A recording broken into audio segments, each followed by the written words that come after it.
Ever since EA won the license to make Star Wars games all the way back at the start of the generation, it was met with much skepticism, and rightly so, as EA does love to monetize their games and focus more on multiplayer experiences.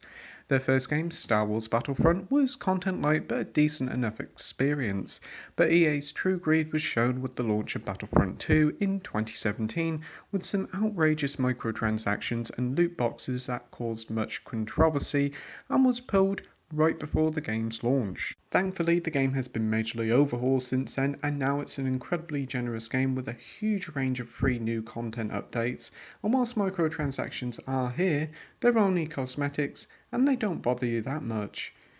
And finally, last year we received Jedi Fallen Order, a fantastic single-player Star Wars game that borrows a lot from many popular game series to make for an incredibly enjoyable title and one of the best games of last year.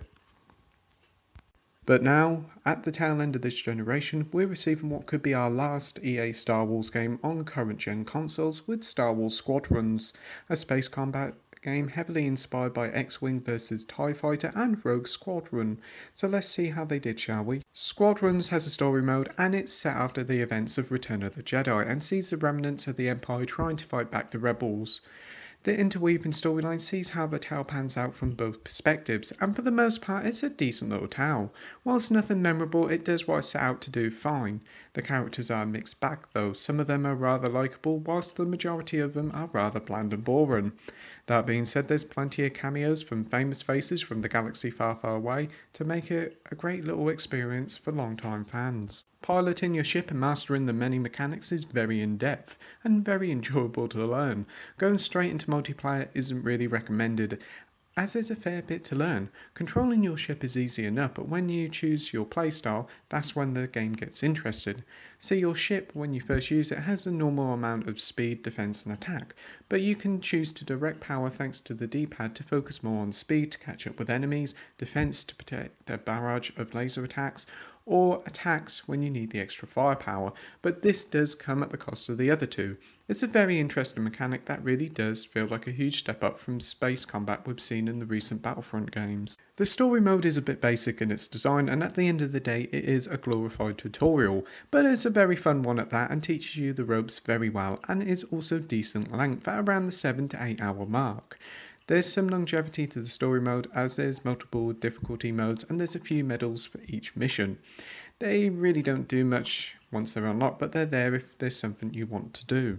After you complete the story mode, it's on to the multiplayer, and boy is this fun. But the biggest problem is the complete lack of it. There's only 2 modes included in the game. First up we have Team Deathmatch, which is a 5v5 mode that sees both teams trying to get as much kills as possible. It's standard fare but very enjoyable. And finally we have Fleet Battles, which is the game's best mode in my opinion. It's a multi-level affair and sees the objective change after each round, and ultimately the winning team is the one that destroys the opponent's flagship. The mode is a lot of fun and does have a fair bit of depth to it, and this is where the game's mechanics really does shine, and this is where the veteran players will be hanging out the most. There is loads of different loadouts for each weapons and they all allow for a different amount of customization. We also have a decent amount of cosmetics here for you to use, and thankfully there's not a single microtransaction in sight. It may change in the future, but as of now there isn't any, and that is a great move by EA. It's just a shame that there's only 2 modes included here and only a handful of admittedly lovely designed maps. With no more content updates planned, I guess this is due to the game's budget price, but in my opinion I think this title is testing the waters for a more fuller featured title for next gen consoles, but I guess it all depends on the sales. For all the lack of multiplayer modes, there is one saving grace: the VR support. EA has flirted with VR Star Wars games for a few times now, but now with Squadrons we finally had the best Star Wars VR experience. Playing the game with the VR headset is amazing and arguably the best VR game on the PSVR, and a game that was perfectly made for the system. Presentation wise now, and the game, like all other EA Star Wars games, look the part with plenty of fantastic looking space battles and lavish looking cutscenes. Character models are very detailed and the cockpit view of your ship looks great with all the buttons and gizmos. It's a real delight. Even on PSVR the game looks impressive. This isn't a surprise as the game is running on the Frostbite engine, and maybe one of the best uses of the engine we've seen so far, and a huge step up from the first current gen Frostbite engine title that was Battlefield 4 all the way back in 2013. As for the frame rate, the game is 60 FPS on all consoles, and thankfully it's pretty much locked, with only a few little drops throughout my time with the game. Conclusion time now, and Star Wars Squadrons is a nice little experiment from EA.